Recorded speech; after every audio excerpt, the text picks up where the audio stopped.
Welcome back to the latest episode of the Flex Success podcast, where we teach you how to be less shit. As always, we will be your co-hosts. I'm Lizzie, and this is Dean. Now, if you find value in this episode, be sure to give us a like, subscribe, and drop a comment below on YouTube. Share us with your friends, give us a 5-star rating on your favorite podcast app, and if you want to take a screenshot and tag us on Instagram, just do that by putting in @flex_success. And while you're on Instagram, you can check out everything we offer, from our ebooks to courses and programs. You can book a consultation or inquire about coaching via the link in our bio, or you can do that on our website. Enjoy the episode. Oh, we are back with a dynamic duo today. It's like a double date, isn't it? It is. We used to jokingly say that these were the bigger version of you and I in Australia. And the better looking. I was like, there's that Jack couple of us in Australia. We're with Matt and Emily. Matt and Emily, what? Thank you for having us. Thanks for having us. Do you guys want to give our audience a quick intro to who you are, what you do, and why you do it? Yeah. You can go first. So, I'm Matt O'Reilly. I am Emily's wonderful partner and co-founder of King Bodies. I am a bodybuilder. I am an athlete for Flex Success, and I'm a father. And why do you do it? Oh, why do I do it? It's because I love it. It's my passion. I was an electrician and moved into this space because I felt more aligned with this, with Emily and what I do and what I was passionate about. It made it easy for me to be, I'd say, successful and to enjoy work. So awesome. It's something we've spoken about a fair bit, isn't it? I am Emily King. I am an athlete, businesswoman, mum. Also, I now run a online coaching business. I just do it because I actually just love being able to help people navigate this industry better. And my only goal is to make sure that, we leave it better than we found it. And that's really my biggest goal for this. So that's why I do what I do. Yeah. Are you Matt's boss? Oh, really? She was the... Yes. Really, I'll give it to her. Really, she is the... I've just helped direct, supervisor along the way. So she's the real entrepreneur. I'm just the glue, I think I would say. The glue. To hold the business together. I was going to say, I think when we sent our questionnaire out to our podcast guests, it was something to the tune of, Matt used to be a fly-in, fly-out worker, found a girl, she gave him the job, and here we are. Pretty much. So, funny story, thing. I filled that out, and I said, look, I've done all this for you. Would you like to make any changes? And then she went and changed everything. So, and stitched me up. So more authentic. That's funny. So, Emily, you mentioned in your intro that you want to leave the industry better than you found it. What are the elements of the industry that you're working to improve on? In particular, just dieting styles or nutritional approaches. Mm-hmm. Obviously, there's so many shitty ones out there, and there's a lot of people trying to spin bullshit in this industry just to make a dollar. So being able to help people navigate that is my main thing, because you have a lot of very vulnerable people going into really crap situations with coaches that actually have no idea, or maybe they're just uneducated. And then another would be the mindset around all of this, to make it more of a lifestyle rather than something that you jump on off of. Mm-hmm. So helping people be able to achieve that as well. Okay. So is that something that you find the mindset your clients are in? They feel like they're doing a comp, because you coach people for comp reps, right? WBFF specifically? Very few. I probably have like 8 out of... We've moved a little bit away from that in the last 2 years. Okay. More so just gym pop. Right. Hence the lifestyle thing, not on a diet, off a diet. Yeah.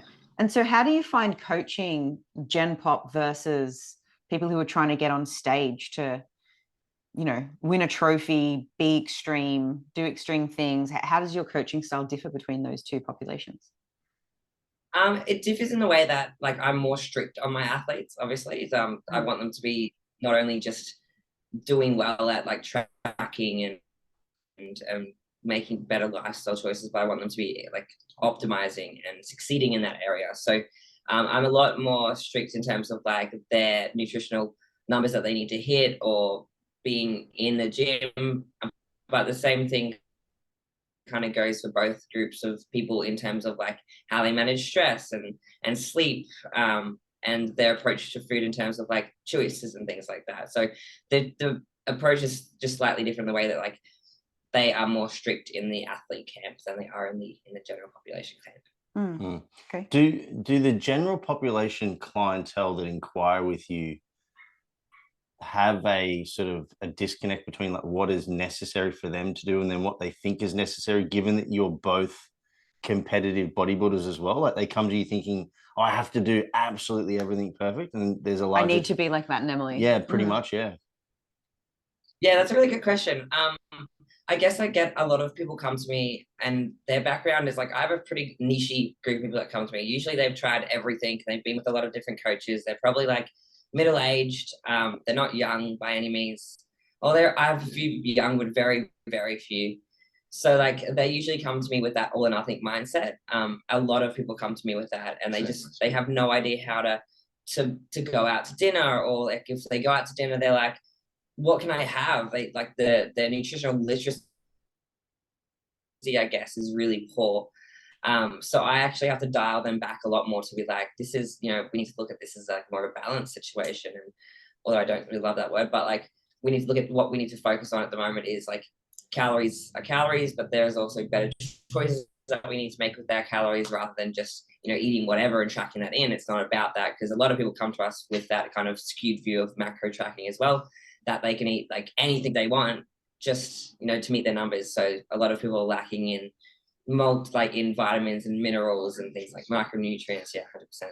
Less nutrient dense foods, it's like, if it fits my macros, it's going to work. If it fits my calories. And then obviously just changing that mindset, being like, yeah, it sort of does, it sort of doesn't. Like look at how nutrient dense the foods are compared to like what they were consuming.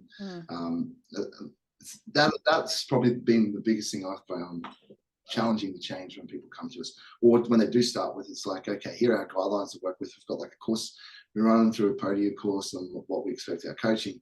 And then once they obviously read through that, complete the sections, then trying to sit with them and be like, that's a lot. And it's overwhelming at the start. So with that all or nothing approach, then dialing it back on, let's just focus on this for the next 2 weeks, because I've just overwhelmed you with all that information and what we're going to do, whether it's steps, it's calories, macros, micronutrient targets, training, like giving them breakdown training, obviously tracking all their metrics. So then it's like for the next 2 weeks, maybe even this first month, this is the 3 things we're going to focus on.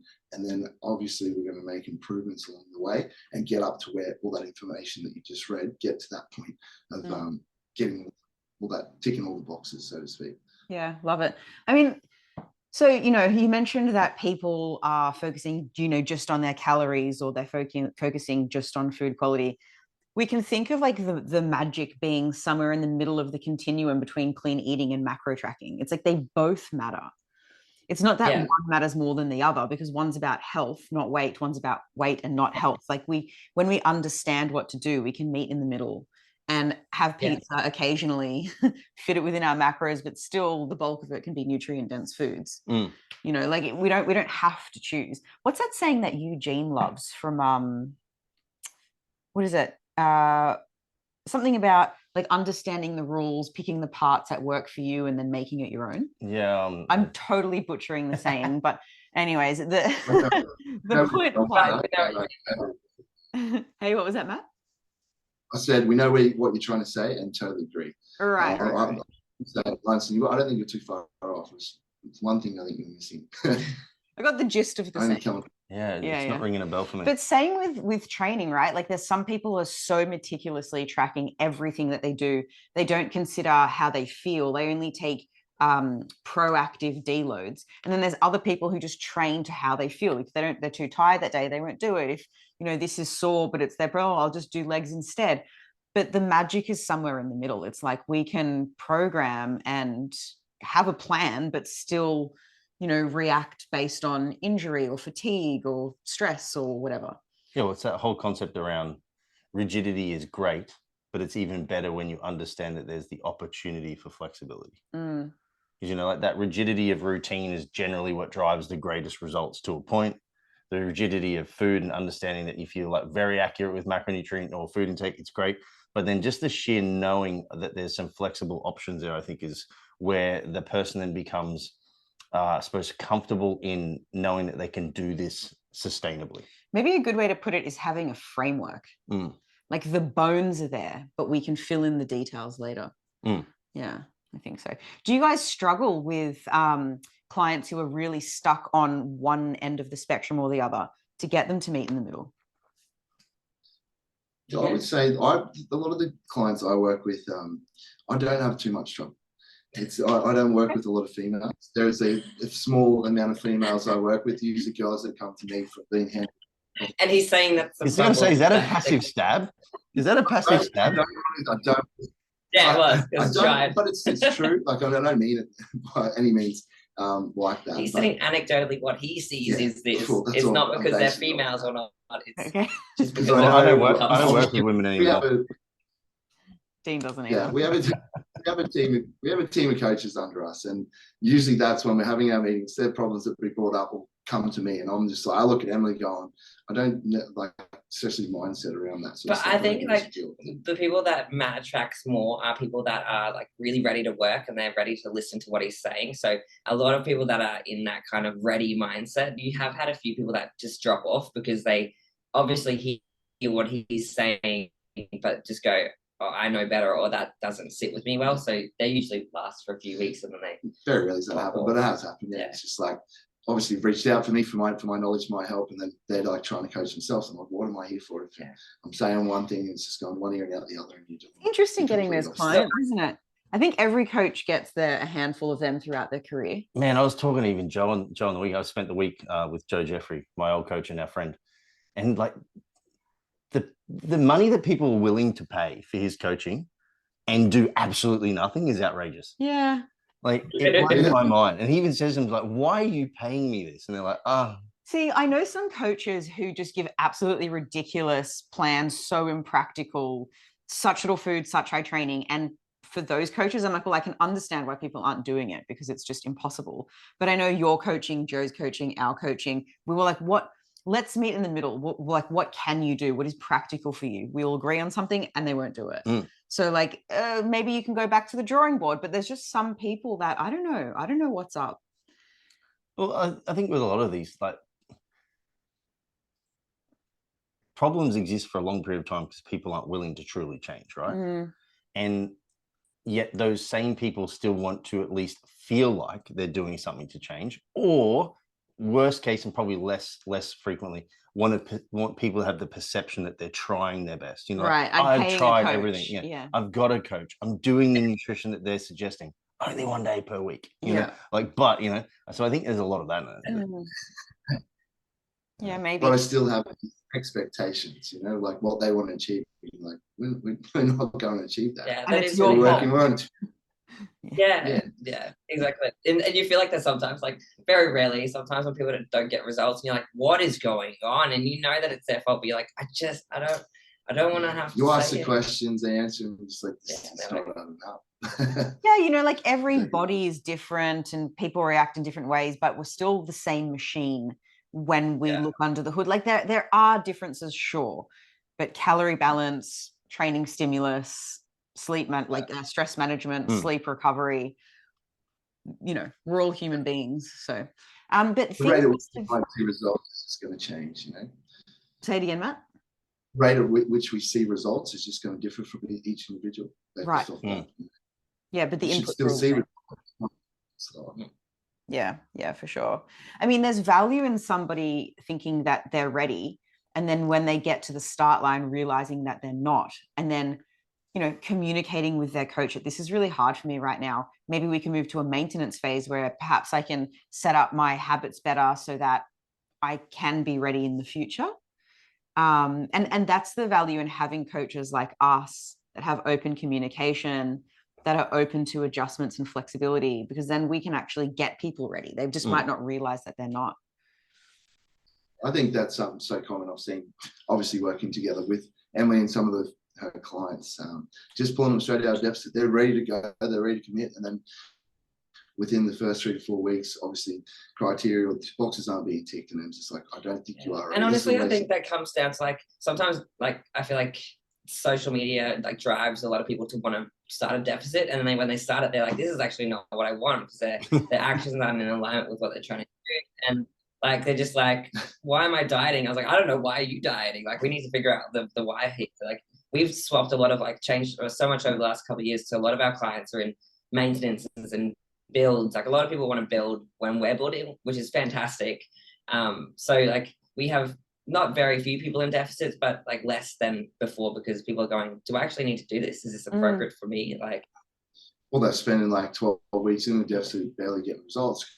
This is what we just said. They're like got social events popping up. They're not really committed. They haven't implemented these, I'd say the habits that we need in order to be successful in the deficit.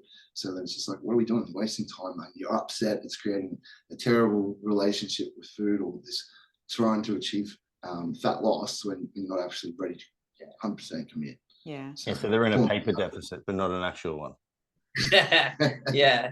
They're like, oh, sorry, this came up. We have like, I'm saying that we cut people off if I see results not happening for like 2 or 3 weeks because of like this person's mentality towards the deficit. I'll pull them out because I'm like, it's not worth it. We're not achieving anything. It helps having that relationship with the clients, as you guys know, straight away. It's like, this isn't going to work. Like, you haven't got the right mindset for this at the moment.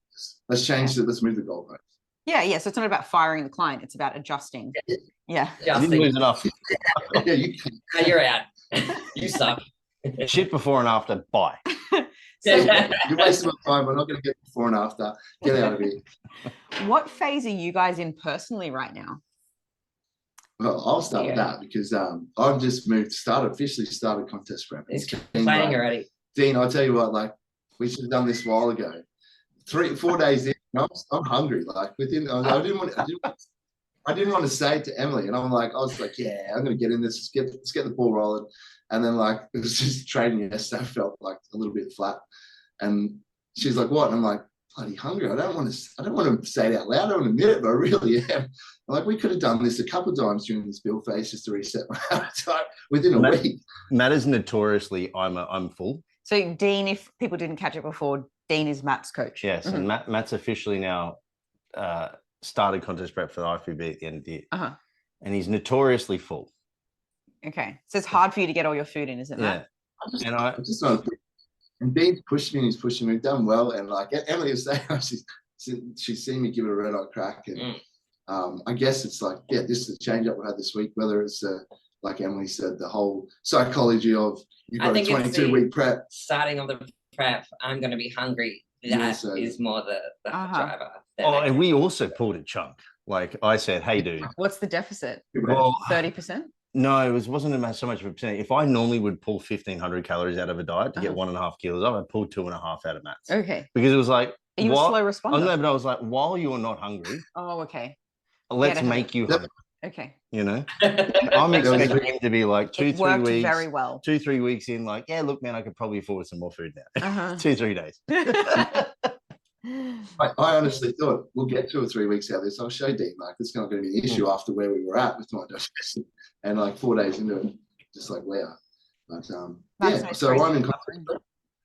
No, that's true. So he's in contest prep. And where are you, Emily? You were originally going to be doing a contest prep at the same time, I believe. Yeah, I was going to do the prep at the same time, but we decided against that because of Luna started not sleeping, and it was like, okay, so logistically this would be a nightmare if we're both in a prep and we don't have a sleeping child and we're both angry at each other. So although I was very upset about it because I really wanted to prep together, and I think it's such a cool journey to go on together, but I did it because I love him. And I thought I'd take one for the team this time. I pulled rank. Very rarely do I pull rank in a relationship, but I was like, I put my foot down. I'm like, I know you really want to do this. I know you want to prep with me. You want to hurt with me. I know that's what we used to do. But I'm like, no, we've got Luna. And I just remember last competition, just last year, Emily pushed Luna. She's been killed it. And I did a lot of the work with Luna, but she's just, because she's so zoned in, and at the time, I think you were doing 90 minutes of cardio there for a bit. There's cardio in the morning. I would take Luna in the morning, get her ready for daycare, or if on the days we didn't have daycare, I'd take her. So Em's she just wasn't present. And although she tried her best, obviously you got it in your mind. It's like, get the cardio done. And then she's thinking about food like this. She was so hungry all the time. She's thinking, what can I change this meal at? Could I substitute for this to get a little bit more volume? And just taking Luna down to the beach was like a lot of effort. And it was just a lot of effort. And she got upset a few times going, I just feel so bad as a mum. I'm not able to, just the energy's just not there. She's so lean, so depleted.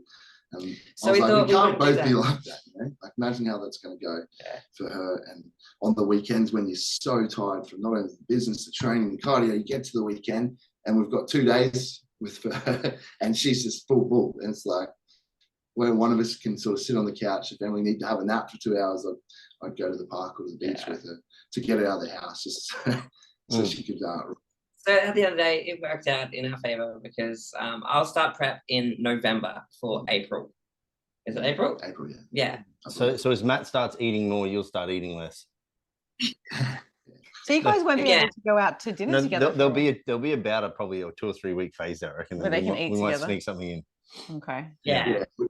She's it's so funny. She's gone a young Splendor. I'm doing She's all going the to things. Bali, doing all these things while I'm in prep. So I'm like, you go, girl. So I was like, I'll get my time. We're very much like you, and like we don't spend a lot of time apart. So I thought like this year we could do something different. And like he went on a little trip with James, and then I'm going to Bali for like a retreat with Women's Fitness Academy, and then I have like a Splendor trip with my girlfriend. So I was like, this will be cool. Like you'll be in prep, so there's no like I won't feel bad about you not coming because you can't. Genius. Yeah, I just spent the weekend with a friend of mine now, Kerry, and her. I don't know. I think it's just one of her close friends. They just took their, I want to say 6-month-old to Glastonbury. Oh. Yeah, because they're just like, we're parents, but we're still who we were. We're not going to let this get in the way. So a little boy, and he had headphones on. Oh, I'm sure it's still. And then, of course, and they were like camped out for like 3 or 4 days. It's kind of like the Splendor equivalent of it. Is she still breastfeeding? I have no idea. It was like a passing sort of comment. It was right, because that's a real vibe killer. Yeah. Don't you think? Yeah. Probably. True. But it's an interesting conversation, I suppose, to even get some insight from you guys, because there's a lot of people that have obviously parenthood as commitments and jobs as commitments and personal life as commitments, and they're also just trying to lose a small amount of weight, let alone pushing into prep. So people struggle with just one, being a parent and trying to get in shape, working, trying to lose weight. So you guys are doing the, dual, own the same company, work together, live together, have a child, one's doing prep. How do you guys manage such extreme goals with extreme lifestyle? Well, because they all seem like equal priorities. So, yeah. Well, I'm just going to say right now, as the coach, that prep's the priority. Yeah. Don't worry about Luna. Parenthood, all that sort of stuff. Just push to the side, Matt. Just compartmentalize prep only. It's more about like focusing on what priority is necessary at the time and what's the most important. So like, for example, when Matt goes into prep, like a lot of priorities will shift. So I will take on a lot more of like the parenting or the active parenting. And he will focus on prep, and then business will kind of be equal until a point at the end when he can step back a little bit, and I and my team will take on more of the work. So it kind of just shifts. And like, I think the most important thing is like clear communication around like what I expect and what he expects and what he needs in the different phases and seasons, I guess. Mm-hmm. And kind of put that practically for other people is like, it's not about balancing. I think that's the illusion. Like, and sometimes when we can think about balancing, you can set yourself up for failure, because it's more about focusing on what needs your attention in that moment, rather than trying to think of balancing all the balls, because it's impossible. Yeah. If you're like, training is a really huge focus for both of us. So we make sure that we have that in our day, no matter what. So if Luna is home from daycare, we will book her into creche. So we'll move the training window, but we'll still have that training. Like, there won't be ever a time when we don't get to the gym, because that is a huge priority for both of us. Yeah, non-negotiable for us. We'll have non-negotiable set. And then we're very fortunate in the way that we both own our business. We work from home.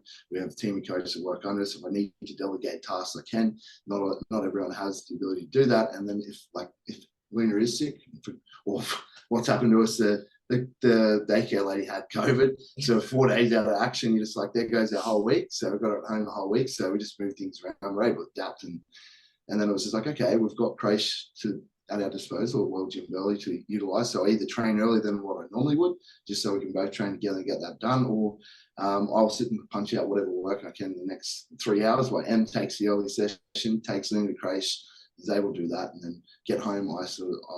Then obviously I get to win that day. I then go to the gym by myself. Those days I'm for like 2 hours, and I'll come back in the afternoon and give Emily the whole afternoon to try and catch up on work that she needs to. Yeah. And then we have nighttime. Like, for us, like, this is kind of what we've done for majority of our adult life. I've always juggled like multiple jobs and different priorities and competing since I was like 21 or 22. So the way that we handle like all the moving parts, like it's just kind of normal for us in a way, because I wouldn't want to not do something and then always wish that I had pushed harder to achieve it. Like in terms of competing, like a lot of people, or even like weight loss, a lot of people, like parents, they're like, oh, I won't do this because my kid is too hard with a child or whatever. But like for us, it's not like, I don't want to ever live in that kind of space to be like, oh, this is too hard, I'm going to use that as an excuse. I want to be like, I did that. It was really hard, but I made it happen and we got there, and I feel fucking awesome about it. So many times, like, we get caught up what we've done in the past,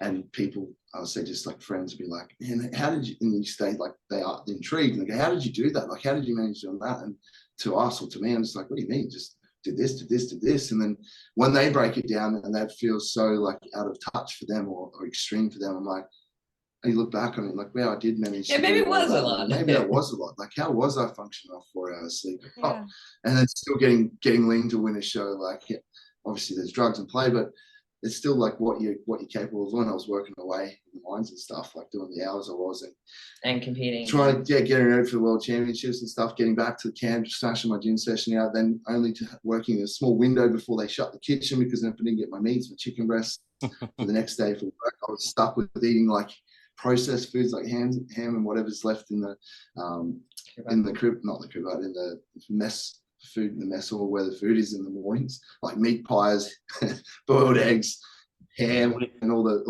food that you don't really want to be utilizing. So we just had this. I've had these discussions with one of my clients. Jake is exactly the same, because he eats in a mess hall, and he's a 7-night-on kind of guy. And it's like, all right, well, which meals can we keep controlled? This is for fly in, fly out. Yeah, right. Which ones can we not? He's like, well, if I have to eat at the mess hall, I can just get a steak, but I have to get there at this time, you know. Like, right. otherwise it's going to be a steak covered in Diane sauce. I didn't know that they fed you in fly out jobs. Yeah, so fly in, fly out, there's big mess hall. And it's like a lot of the times the job I chose, I was lucky with the qualifications and contacts I had. I would choose the big jobs that had the big gyms. I'd ask them ahead and what type of food was available in the camps, and then that would dictate where I'd go for the next job. So knowing that I had that I had it available to myself. Yeah. But it's all like structured there. Like, if breakfast is at this set times, and if you're not there, you don't get that. You get the scraps, and then at night time, if you're working a longer shift and you don't get back in time to train at the gym, then you miss the kitchen hours where you get your steaks and chicken breasts, where you cleaner alternatives, or the foods that are easy for us to track, and you just get that. So in comparison to that, being at home must feel easier, where you live like underneath the coals with long opening hours. Like, everyone knows us over there as well, because we're over there so often in the shops with Luna getting food and stuff, especially when it's fresh food like veggies and stuff and fruit.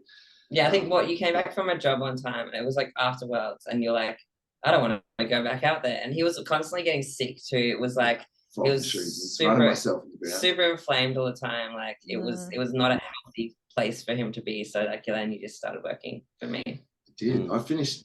That's right. I got back, and then at the time it's funny because instead of Dean, everyone was intrigued what I was doing, and everyone knew I was at these job sites. So they'd be like, oh, could you write me up a program? I want to get in. And like all the guys I would work with directly as well. And then they were intrigued with the food, the nutrition side. Like, if I wanted to drop 5 kilos, what do I need to do? And I started like charging $50 for like a meal plan. You're like, all right, well, I know what's available. Let's do this together, and just plan with them. And then that's when Emily's sort of got the business out of the ground, doing really well. And she's like, I need someone to come on and start helping me with coaching.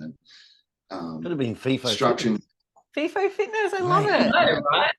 I know we still look after quite a few guys. Yeah. So the difference would be FIFO Fitness would be charging 5 times the amount, because they all earn too much money. They're like, oh, what else do I do with this coin? You know? The funny thing is, like, they come to us and they're like, we've got this FIFO ebook and stuff, and they'll be like, oh, they start to make excuses, and I'm like, yeah. And Emma's like, oh, I'll ask Matt about that, because he's done that for 5 years. And I'm like, that's like, cool bullshit. And compete, not just sort of do population stuff. It can be done. So what sort of like contingency plans did you have in play in those instances, Matt? Like, for someone who flies in, flies out, is limited by what's available to you. If you do get caught at work, you're late, but you still have, you know, certain things you need to adhere to nutrition wise. Did you have things like as a plan B, like bringing protein powder, like food at home or anything like that? 100%.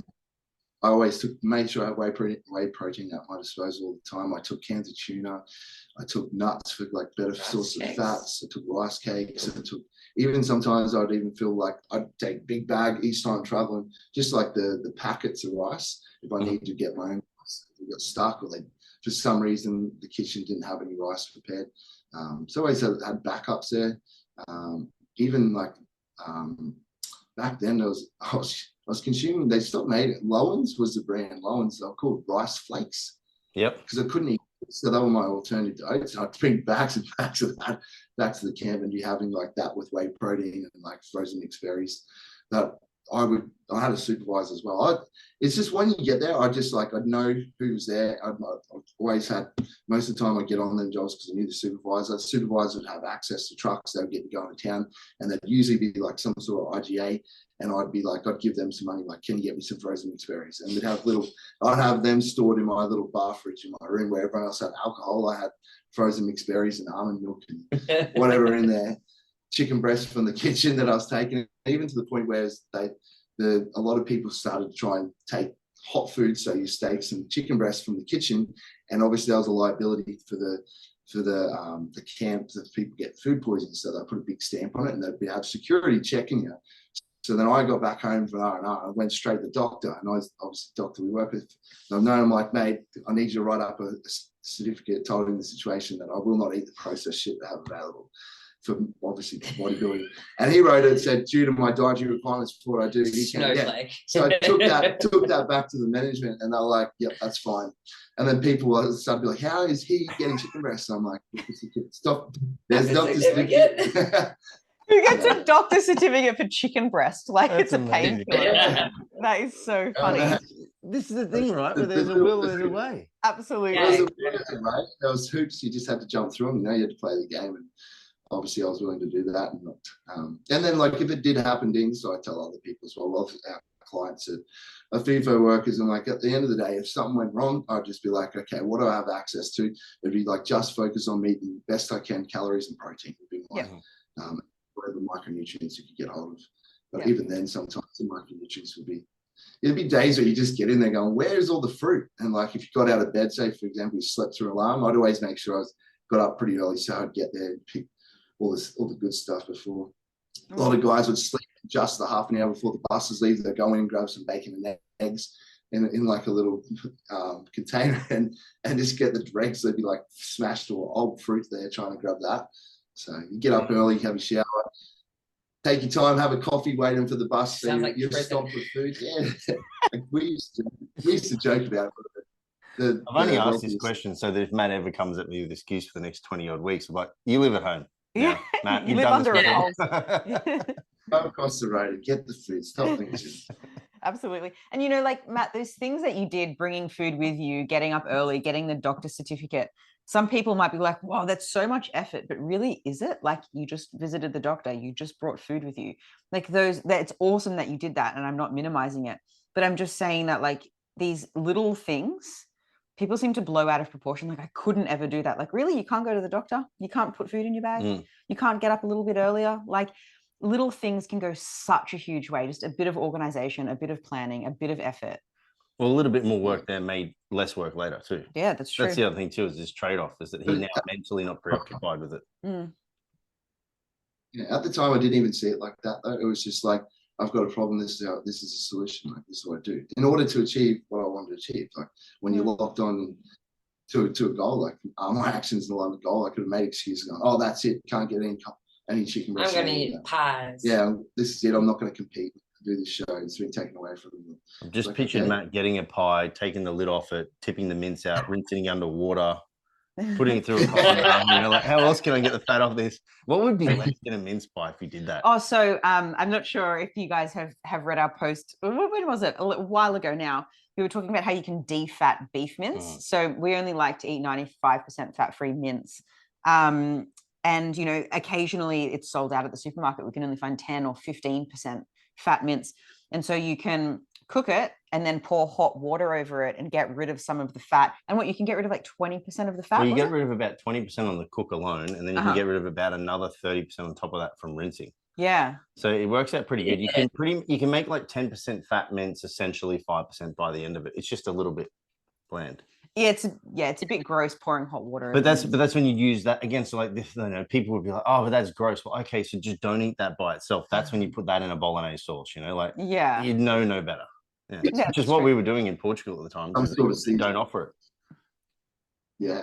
I said, or some sort of seasoning. I remember you told me that, Dean, a while ago, a couple of years ago. I was like, you do what? And you're like, yeah, man, I go to the butcher and I already get a lean cut, and then I wash it after that. I was like, yeah, they actually did it for I believe where it came from was because in America, obviously a lot of schools feed their kids, but budget is a massive issue, but then so is childhood obesity. Yeah. So like, what are the ways and methods that we can use low grade meat, as bad as that is anyway, but still give it to them in a way that wasn't super calorific? Right. So they tested out these and they're like, this is actually a way for us to reduce the fat content so that they weren't putting in a whole bunch of saturated fats and stuff into kids' diets at school. How's that going? Yeah. It just made more room for chocolate, probably. Well, because they're American Twinkies, of course. That's all they eat over there, right? It's just Twinkies. Twinkies are soft treat. So, okay. Now things are feeling easier in comparison to when you were a fly in, fly out. But do you feel, Matt, that like you've, I don't know, acclimatized to the new environment and struggles that you used to find, like in comparison, this is easy to what you used to do, but it's been so long since you've been fly in, fly out, you've got the comforts of home. Do you feel like you're adjusting and like smaller things are more annoying now? Yeah, absolutely. I was going to say, he probably struggles now more than he ever has. Just little things. But it's obviously it's all perspective. Yeah. Emily's pretty quick to point that out and bring back in the line. I think I do the same. Like, you have it so damn good, but you'll still find something. Obviously, sleep is an issue with Luna, and that's not always like that. We had a period. It's only Emily was like, "You're really run down last week," and it just could see it. She's going quiet, and when Emily goes quiet and like get a little bit grumpy, I was just like, she's getting short with Luna. I never see that, and I'm just like, it's okay. I'm like, remember, we had a period of like almost 10 months, 12 months where she slept from 7 to 7 unless she was really sick. So yeah, like, and it's just been the last month, it's just completely gone out the door. So I'm like, look, it's obviously we have it so good. We'll get through this. It's not going to hope to be like this long term. It's just gone through obviously development phase or whatever she's gone through, regression, sleep regression. But even with that, it's just it after you can handle a week and you're like, okay, whatever, 2 weeks, and then it's 3 weeks, and then you're at peak push you with all your training at the moment. So obviously that's compounding food as well, and it wears you down. So as soon as you start getting shorter, and then you find that issues with clients start to set off a little bit more. You talking about me or talking about you? As well. I'm pretty sure this question was, what does Matt The question was not about me. For myself as well. But yeah, we do get used to it. You do acclimatise, I have acclimatised, and there are other challenges that are now being introduced that I'm not used to, where sleep is a huge challenge, Matt. Honestly, like I don't think that can be overrated, because we don't have children, but even if I have a couple of nights of bad sleep, everything feels harder. Literally everything. Yeah, she gets short with children as well when she's. I just get short with children all the time, even if I'm well slept. Like I could hear a dog barking for hours. I'm like, oh, someone hug that dog. I hear a child cry. I'm like, someone shut up that child. I have no. Yeah, what are you about? That child. What's going on? I think what, like in particular, like the difference between like you and Pfeiffer and you back here now. Like, yeah, I think smaller things do bother you now, but I'm really quick to be like, find a solution. I feel like I've always been like that. I should be nicer, but it's just like, you won't discredit how I'm feeling, but you'll be like, I'm always like, all right, this is like because we can sit here and you can be upset about it all day. Time about being upset about it, but let's move on from here. Yeah, I find that it's really hard for me to like just dwell in shit that we can change. I think for myself, with like the standard I try to hold myself to, like most of us do, and then with business, I take on different roles to Emily and what we do there. And Emily we've built a team under us, but I don't delegate too many of my clients to anyone else. And then Emily's like, you do this yourself though. You won't. I'm like, but they can't coach what I'm coaching at the moment. I wouldn't expect them to. So unfortunately, I sort of pigeonhole yourself with people I'm dealing with, like hormone optimization and stuff like that. And that is out of why the clients pay me more to work with me.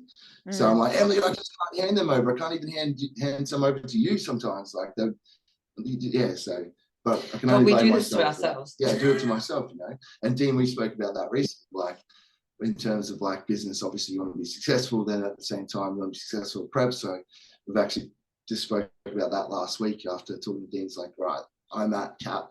Although I'd love to take on more clients, Emily's like, obviously from this point moving forward through prep, it gets more and more difficult. You may need to take a step back. Like, we need to just try and not reduce work, but not allow work to keep coming on. Continue as much as Yeah, you can't have your foot on the accelerator, multiple accelerators all the time. And it's funny because like no one really cares in the off season or improvement season when I've spent 2 years, like in terms of attention, social media and marketability. And then as soon as you start getting lean, it's funny because people are like, yeah, I'm all about the journey. Yes. Love the journey, love the real. And like you get obviously in the off season, like disappears, engagement goes down. And then it's like, oh, okay. And then as soon as you start getting lean, you start posting some stuff up. People are like, oh, he's in prep. I want to follow this journey. Let's see let's see how it goes. There's certainly a direct relationship with abs and brains. Yeah. So for listeners who are like, what? I don't get it. When Matt's saying when he's in off season, he's not as lean. He's like purposefully gaining some weight, and visually it doesn't look as good. And so, yeah. But then when you're getting lean, everyone loves the journey. Yeah. All of a sudden your opinion goes from being an opinion to being fact when you're lean. It's this massive shift. I want to work with this guy, let's get on though. Then obviously that's what, like we said, we reduce some work from that point, unfortunately.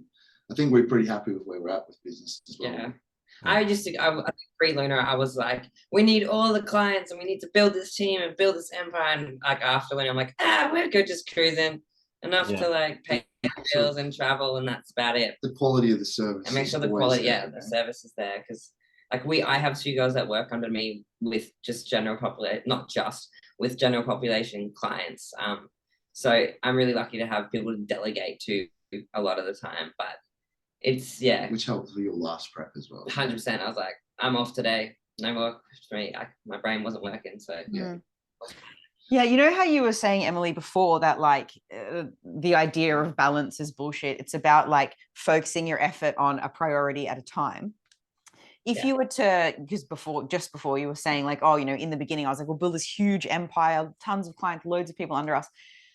That's not the type of thing when your priorities shift that just maintains itself. That's the kind of priority that you need to maintain as a priority forever, because when you don't, things start to drop. So like it makes sense that you build it to a point that's like more or less sustainable, and you always need to put effort into it. But when you need to focus on training or prep or your daughter, like that is at a level that you can still, hold in your hand while you need your other hand to do other things. Yeah. And especially like, I think what built the business initially was like I was doing comp after comp, and then I was winning and then I was like really active on social media. I had such a big opinion. I was like 20, like early 20s, when you think like your opinion's the best.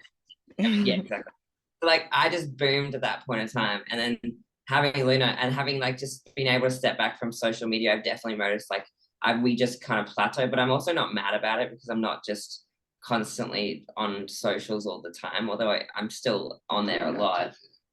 Nothing compared to what I was, which is crazy. So well, even that's probably less about a plateau, right? And it's more about a shift of focus, and like this is maintenance now, and then this is what's going up, like quality of life, or whatever. Raising my daughter. Kind of. That's right.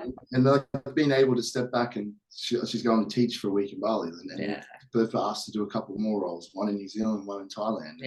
Being able to do that, and clients respecting Emily might only scale back to just like bare minimum work for that week while she's over there teaching.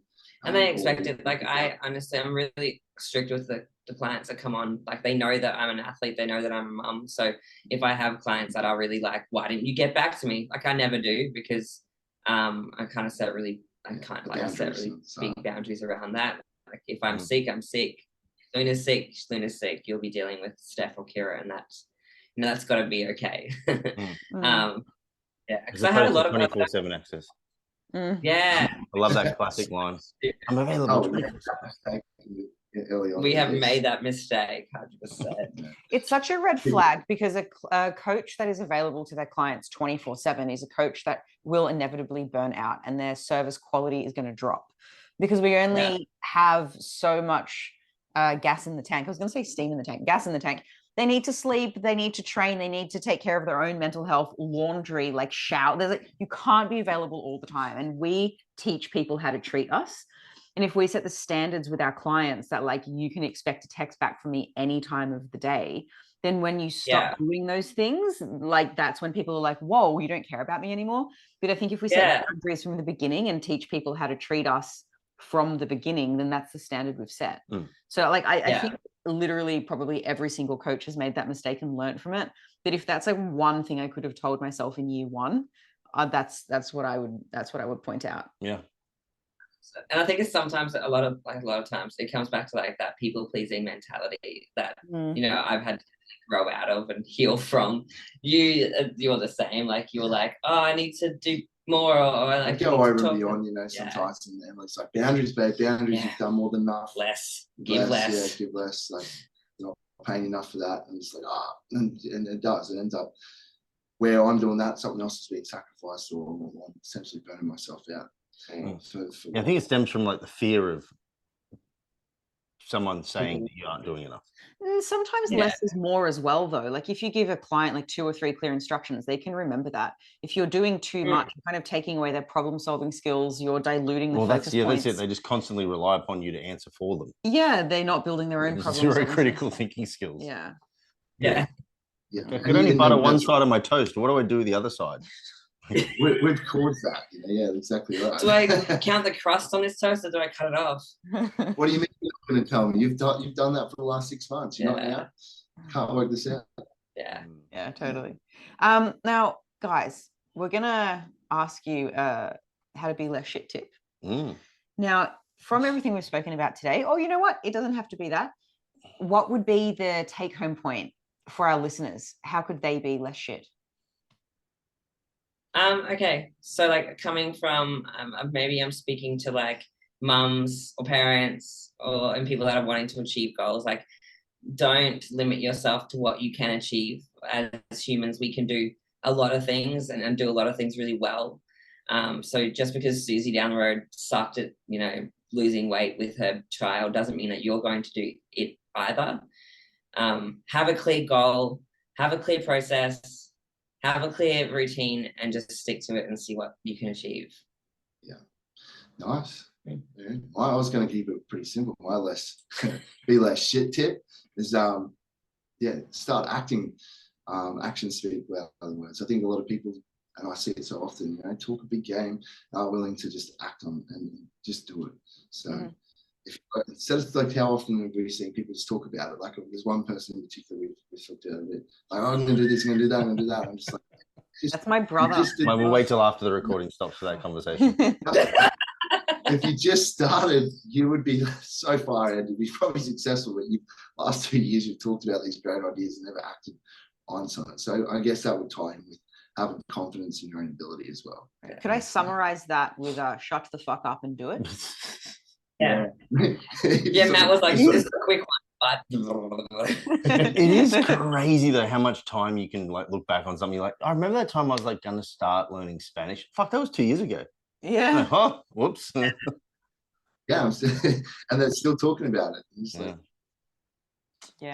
what are you waiting for? There's never going to be a perfect time to start anything, is there? There's always something that way. And I like it. It is really annoying when people like wait for that thing. They're like, "Oh, I'll start next week," or "I'll wait until after that wedding," or "I'll wait until after that event." I'm like, that is never going to come, and you're just betting on that too because you actually don't want to start. A lot of time, it's out of fear of failing, and it's like you're always going to make a mistake. You know? You will fail. It is inevitable. Yes, it's going to happen. And that's how you go, oh, that didn't work. Right, we're going to do this next. Like, and you learn. That's how you gain experience to finally getting it right and being successful. Yeah. I mean, anyone trying to achieve or learn anything, like, I don't know, jiu-jitsu, snooker, whatever, we understand that in the beginning we're going to suck because we need to suck for a period of time before we suck less and then eventually like only hardly suck. Yeah. Why is it different when it comes to training and nutrition? Like we're going to suck. Like oops, I didn't get the ball in the hole. Like, of course, this is like my second week trying to play snooker. Like duh. It would be It's weird strange if we started anything and we're awesome at first. Mm. Sorry, go on. Yeah, it is. It's really strange that people like, especially with tracking, they'll be like, I'm really overwhelmed by this, or I'm not meeting my numbers and stuff. I'm like, it is a skill like any other skill, and it will take time to learn it. And sucking at it is probably the best thing that can happen to you, because then you learn from your mistakes. But like, yeah, it's strange how people think that they need to be like the best lifter. Like even 10 years in or 15 years in, I still suck at lifting most days. So still like, getting help on execution. so fine. Like we just need to embrace the suckiness of it. Yeah, absolutely. Or even be excited by the progression, maybe. Yeah. Or the potential for progression, because not everyone's good at progressing. Yeah. But it is. I think the difficulty with nutrition, though, is that everybody has to eat. So everybody thinks that they should know something about food. Right. When in reality, most of the education that people have received from childhood through to adolescence and then adulthood is fucking dog shit. So like comes from men's health. Yeah. So then when they're like, oh, what, I can't eat an apple because there's sugar in it. Like, well, actually, no, you can. Like, no, oh, well, why didn't I know that? Yeah. It's just food. Salmon's healthy. It's good for weight loss. Mm. Oh. All right. Oh, yeah. So now this could be anything. I'm going to ask you guys for something worth sharing. You can give one each or just one. I don't mind. Is there like a book, a quote, a supplement, I don't know, meal prep hack, something that you think is worth sharing with our audience? Get a doctor's certificate. For chicken breast. That is hilarious. Something worth sharing. That would be my saying, where there's a will, there's a way. Yeah. What did I write? Did I write that on the information? We missed that one. Did I miss that? I thought I wrote. I remember what you wrote. I think that was you are your own responsibility, or you're responsible for your own life, which is essentially what you said, like just do it. That was it. What do you think? Something worth sharing. When doing meal prep, make things easier, not harder for yourself. You don't have to weigh everything raw if that is a time-consuming piece of shit thing that really gets you. Cook in bulk and then be able to take out what you need for that day or a few days. I cook in bulk for 2 or 3 days of meat, especially, and then I will track it cooked. So much easier trying to do raw all the time, because a lot of people think that, and they're sitting there cooking one little thing of chicken and then putting that in a container, and that takes so long. Yeah. So for listeners who aren't tracking, when we weigh our food raw, it's more accurate, because when we cook, so foods that lose moisture increase in caloric value per gram after it's cooked, because it's lost that moisture. And when we cook, depending on how long it's been in the pan for, how hot the pan was, or how hot the oven was, it can lose more or less moisture. So it's less accurate to your food after you've cooked it. But I love that advice, Emily. If it's more practical and you're actually going to go ahead and do it, you're going to lose a tiny bit of accuracy, but at least you're actually doing it. And consistency matters. Yeah. Yeah. That entry, that's the entry you're sticking with from the get-go. In tracking, different if it's context prep. So people actually cook one portion at a time. There are people that do it. They literally do. Fuck that. And they get rid. So they're like, it sucks. I'm like, oh, why am I taking so long to do meal prep? I was like, this seems really normal for us to do, but yes. They've seen that pop up in our Facebook quite a bit. And then not wow. only that, you'll have Susie cooking her salmon right there, for example, and then cooking her partner's completely different meal. Yeah. And that time that triggers us, and we're like, why are you doing the cooking? The fuck you said, and then not getting the support from the partner. It's like, I can't believe you're doing this. Yeah. Why are you doing all that cooking stuff? Instead of supporting. But you're less shit tip. Maybe it could be around that. Don't wait for the support of your partner. Support yourself. Yeah, put yourself first. I was thinking of maybe something book out to contribute, but a lot of my books are all around economics, so no one's probably going to find that. No, it's good. Yeah. Have you read Freakonomics? No, I have not. Oh, mate. Have you? Yes. Which one? And I've listened to it. Which book? 2 of them. Okay. Yeah. There you go. Super Freakonomics and Freakonomics. So Freakonomics it's a book written by 2 economists. It's Stephen Levitt and I'm just going Dubner. Yeah, Dubner.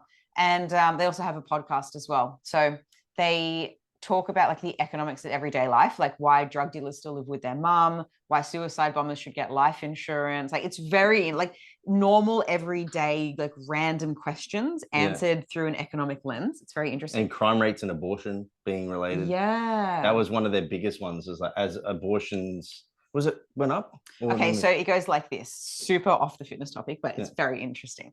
So they looked at why crime rates were going up and down, and they found a correlation between abortion rates and crime rates 20 years later.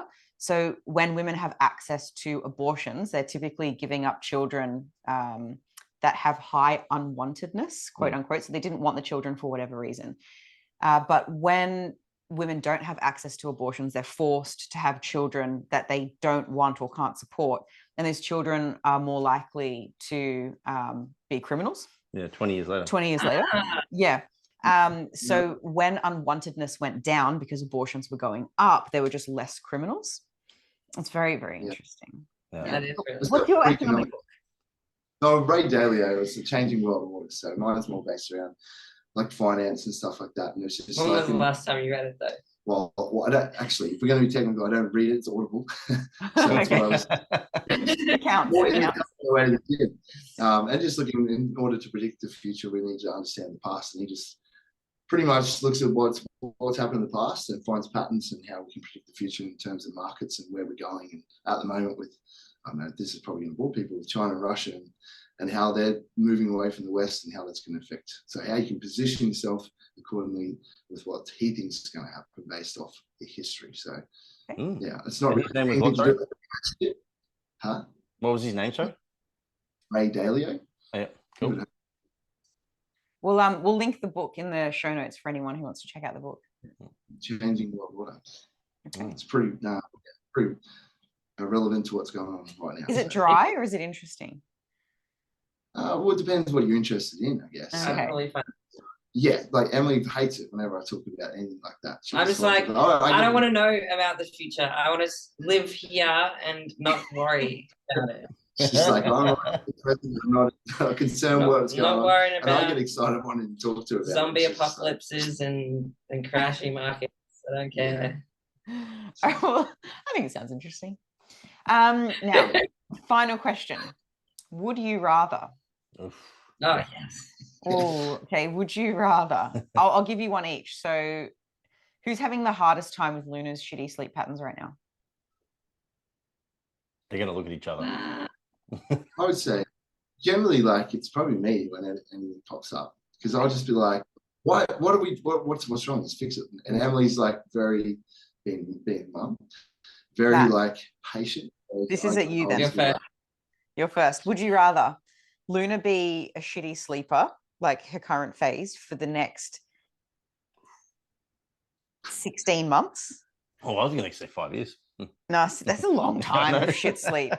Or only be able to train 3 days a week, max an hour per session for the next 16 months. It's just 16 months? Yeah. Just when you say training, is it just weights training? Yeah, you can do cardio outside of that. Just weight training, 3 hours a week. I would do the training. That's how much sleep it gets me, because I'd back my genetics and my ability to still progress off 3 sessions. Yeah.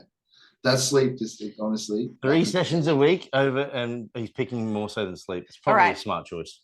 All right, shitty sleep patterns or 2 hours a week. Yeah. Dude, that changes up. This is how Liz works. She gives you a would you rather that she wants you to answer, and then she just keeps manipulating it until Go you on, do. 2 hours. I'm going to say it.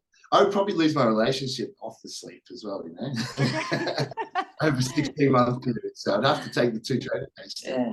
Okay, all right. Yeah, but then you could bury yourself in training and just get massive, man. More massive. Is that how guys get over breakups? Well, my other friends just get shredded because they don't eat. So it depends what kind of Emily, stress responder you are. Would you rather not be able to prep for the next 5 years, or lose the business overnight and have to start again in a brand new industry? Ooh.